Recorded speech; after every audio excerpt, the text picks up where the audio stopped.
E aí, pessoal? Hoje vamos continuar estudando eletrônica básica e vamos aprender como efetuar o cálculo de capacitores em série, paralelo e até mesmo misturando essas duas modalidades. Eu sou o engenheiro Josias Martins da Bobsim P&D, então vem comigo logo depois da vinheta.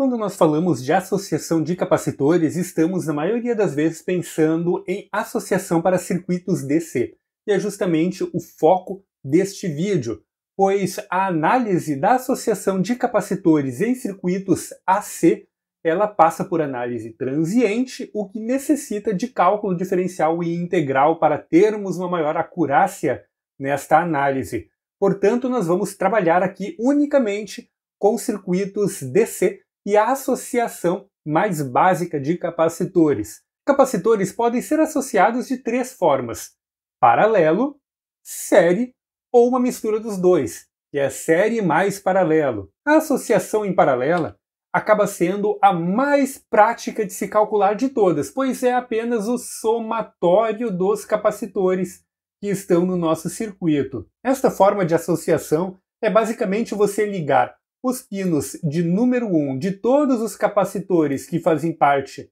do seu circuito juntos e os pinos de número 2 com todos os pinos 2 de todos os capacitores do seu circuito também juntos. Então essa daqui acaba sendo a associação chamada de paralelo. Neste caso, nós vamos realizar o somatório das capacitâncias por uma simples questão. O capacitor, quando ele é carregado no instante zero, ele é como se fosse um curto-circuito. Então, no momento em que eu coloquei aqui uma bateria no meu circuito, no instante zero, o meu capacitor ele é equivalente a um curto-circuito. Então, é como se não tivesse capacitores aqui. Entretanto, conforme ele vai se carregando, vai tendo uma resistência intrínseca associada. E essa resistência intrínseca, ela aumenta até o infinito conforme o capacitor atinge a sua carga máxima. Então, quando ele está totalmente carregado, ele se torna um circuito aberto. Ou seja, é como se fosse uma pequena bateria no meu circuito durante a análise DC. Portanto, se eu coloco os capacitores em paralelo, eu consigo carregar cada um destes capacitores aqui de forma separada. E mesmo que eu tenha capacitores com capacitâncias diferentes, eu vou conseguir carregar cada um no seu tempo, não tendo influências uns sobre os outros. E é justamente por isso que em fontes nós colocamos um set de capacitores em paralelo, cada um com uma capacitância diferente, seguindo aquela tabela demonstrada no vídeo anterior, para que possamos atacar regiões de frequência diferente na hora de realizar o desacoplamento de cargas e a filtragem das nossas linhas de alimentação DC nas nossas placas de circuito impresso. Portanto, o conhecimento de como realizar esse desacoplamento de cargas, conforme aquela tabela que nós demonstramos, e também calcular a capacitância equivalente paralela, é extremamente importante na hora de você realizar projetos de fontes e principalmente layouts de PCB. Aqui nós temos um exemplo de como é realizado este cálculo. Temos 4 capacitores, um capacitor de 100 nano, outro de 220, um 680 e por fim um de 33 picofarads. Bastando então colocarmos os pesos de cada um desses capacitores, né? Esse daqui é 100 nano, nano é 10 na menos 9, então todos que forem nano eu coloco vezes 10 na menos 9, e aquele que é pico eu coloco vezes 10 na menos 12. E fazemos o somatório. Todo mundo que é igual se soma, e aí nós aplicamos o peso 10 a menos 12. Se você colocar diretamente na calculadora, vai dar certinho também, só que obviamente ele vai fazer os cálculos com os pesos. O que você também pode fazer aqui é o seguinte: todo mundo que é 10 na menos 9, você vai somar. Então, 100 mais 220 mais 680 vai dar 1000. E aí você calcula esses expoentes separados. 10 na menos 12, que é o maior expoente, menos 10 na menos 9. Esses dois caras aqui vão virar mais, e aí nós vamos ter no final 10 na menos 3.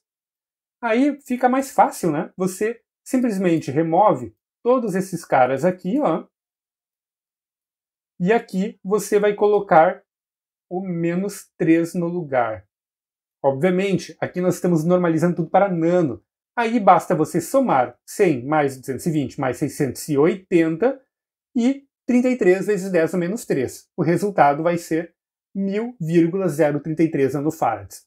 Então a associação dos capacitores em paralelo pode ser bem interessante para você conseguir, inclusive, ajustar para valores de capacitores quebrados que não existem no mercado. Se eu precisar, por exemplo, de um capacitor de 1,22 nanofarads, eu posso associar um capacitor de 1 nano com um de 220 picofarads. E assim eu tenho esse capacitor aí com um valor bem quebrado. Obviamente, você consegue estender isto para diversas outras ocasiões, associando vários capacitores diferentes para conseguir casar com o valor necessário no seu projeto. E você deve estar se perguntando, mas aonde eu vou precisar de um valor tão quebrado assim de capacitor? Você vai precisar principalmente em filtros analógicos, que nós ainda vamos abordar aqui no canal. Na sequência, nós temos a associação em série. E aqui entra uma pegadinha, um problema bem característico. A associação em série ela é dada por esta equação. 1 dividido pela capacitância equivalente é igual a 1 dividido pelo capacitor que nós temos mais a sequência de capacitores. Isso daqui pode ser transformado em capacitância equivalente é igual a 1 dividido por 1 dividido pelo nosso capacitor 1 mais 1 dividido pelo capacitor N e assim vai indo. Então aqui no nosso exemplo nós temos novamente os mesmos valores, capacitor de 100 nano, 220 nano, 670 nano e 33 pico, todos eles em série. E vejam só, eu faço toda essa calculeira aqui e no final eu tenho aproximadamente 33 picofarads. Isso acontece por quê? Porque o 33 picofarads ele possui uma grandeza muito diferente dos outros capacitores. Esses caras aqui, eles são 680 nano, 220 nano, 100 nano. Eles chegam a ser 1000 vezes maior do que o 33 picofarads. Ou seja, devido a esta grande diferença, este capacitor aqui ele vai se encher mais rápido do que os demais. E lembrem-se, numa análise DC, os capacitores são como se fossem circuitos abertos quando eles estão totalmente carregados. Então este cara aqui ele vai se carregar muito rápido antes destes outros caras aqui conseguirem se carregar no nosso circuito. Obviamente isso pensando em um circuito polarizado com um resistor aqui, né? Neste caso aqui, nós teríamos todos eles se carregando uma velocidade absurdamente alta, mas isso não acontece na vida real. Você sempre vai ter uma resistência intrínseca no seu circuito, o que vai limitar a corrente e fazer com que alguns capacitores se carreguem mais lentamente do que outros. Portanto, num circuito série, um capacitor muito pequeno ele vai abrir o circuito antes que os outros capacitores, que são de uma grandeza muito maior, consigam se carregar, fazendo com que a capacitância que enxergaremos bem aqui na saída seja do capacitor muito menor. Entretanto, se nós removermos este capacitor de 33 picofarads do nosso circuito, aí a coisa já muda de figura. Nós conseguimos efetuar todo o cálculo, né? Você pode pegar esse aqui, colocar na calculadora aí numa boa, ou buscar no Google uma calculadora para circuitos em série e colocar esses valores, e você vai obter uma capacitância final de 62,43 nanofarads. Novamente, um valor bem quebradinho que você pode utilizar em projetos que necessitem de valores específicos, principalmente projetos de filtros. E por fim, aqui nós temos um exemplo de cálculos associando série com paralelo. A forma como nós fazemos este cálculo é desmembrando o circuito em partes. A parte que é paralela e a parte que é série.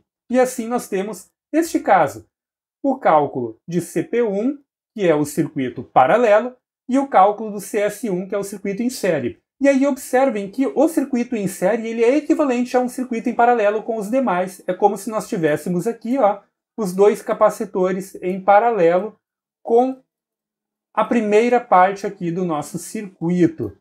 E por fim nós podemos aplicar então todo este cálculo, CP1 mais CS1, e vamos ter o valor de 330,033 nanofarads. Agora vamos ver isso daqui na bancada e testar com o capacímetro, para vermos se realmente obtemos estes valores de capacitância. Aqui então nós temos o primeiro caso, que é basicamente capacitor com associação paralela. O capacitor mais à direita é o de 100 nano, esse daqui é o capacitor de 220 nano e aqui nós temos o de 680 nano. E por fim o capacitor de 33 picofarads, que é um capacitor cerâmico. Vocês podem observar que todos eles estão interligados, né, com os seus terminais ligados de forma paralela. Se nós levarmos em conta que o terminal superior é o 1 e esse aqui é o 2, todos os terminais de número 1 dos capacitores estão interligados e todos os terminais de número 2 também estão interligados.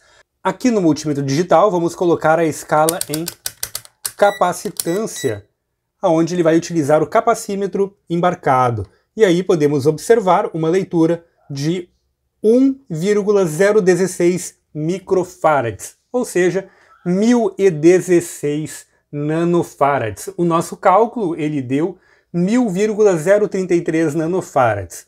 Tá, Josias, mas por que tá dando mais, cara? Não deveria dar o valor certinho? Bom, primeiro nós temos que levar em consideração que durante a medição nós estamos utilizando cabos. Esses cabos vão apresentar uma impedância e isto vai acabar também afetando a medição. Além disso, a própria protoboard possui capacitância intrínseca das interconexões.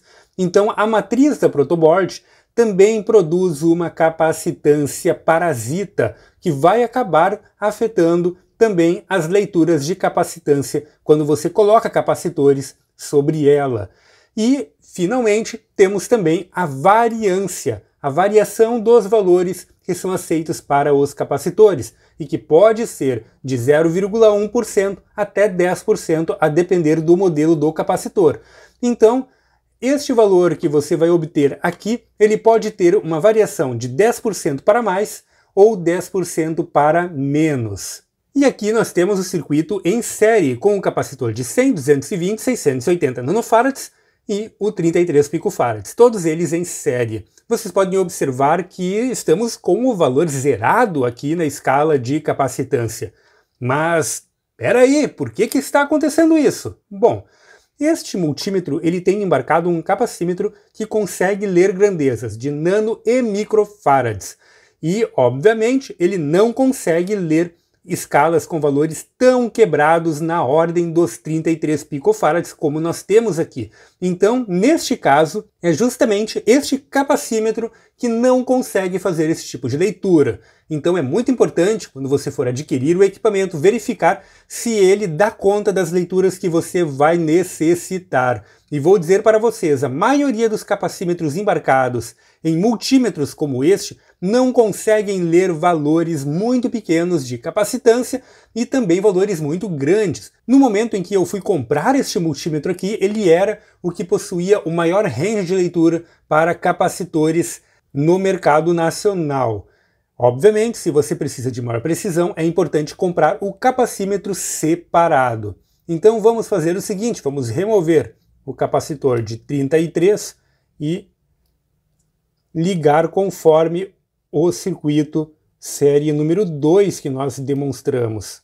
E aí, finalmente, nós conseguimos uma leitura de 61,09 nanofarads contra 62,43 nanofarads calculado. Ficou bem interessante, né? O valor obtido empiricamente ficou muito próximo do valor calculado.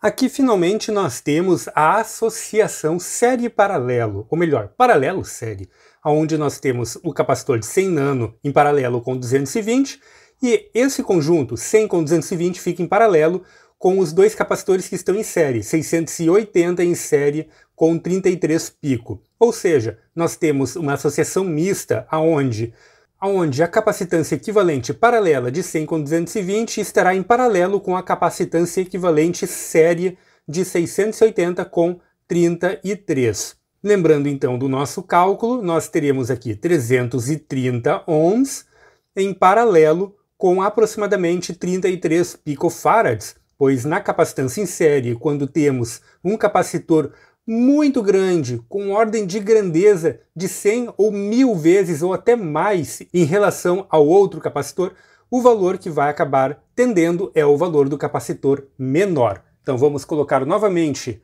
o nosso multiteste na escala de capacitância e podemos observar então um valor de 313 nanofarads. Novamente nós temos aquela diferença de aproximadamente 10% para mais ou para menos, e nesse caso foi para menos, né? Podemos ver claramente uma diferença de aproximadamente 10%, que deve estar dando, na realidade, 8%, se nós formos calcular isso aqui bem certinho, né, na mão, mas fica dentro daquela variação de até 10% para mais ou para menos. 312,6 nanofarads contra 330,033 que nós calculamos. Este foi mais um vídeo de eletrônica básica para você aprender todos os conceitos e dominar a eletrônica. Espero que você tenha gostado e já deixado aquele like. Também não te esquece de compartilhar os nossos vídeos nas suas redes sociais. Esta é a melhor forma de colaborar com o crescimento do canal. Também ficou alguma dúvida, tem alguma crítica ou sugestão de algum tema? Pode deixar aí embaixo nos comentários. Ah, mas você quer apoiar diretamente o canal? Bom, você pode apoiar através do Padrim, temos um projeto lá para doações recorrentes e também temos vouchers do Mercado Pago que cabem no seu bolso. É só escolher o melhor para você aí embaixo na descrição do vídeo. E, obviamente, o seu nome vai aparecer aqui no final dos nossos vídeos. Agora vamos começar a colocar esta seção em pelo menos um vídeo semanal aqui do canal, como você pode ver correndo aí na tela neste momento. Então é isso aí, pessoal. Até o nosso próximo vídeo.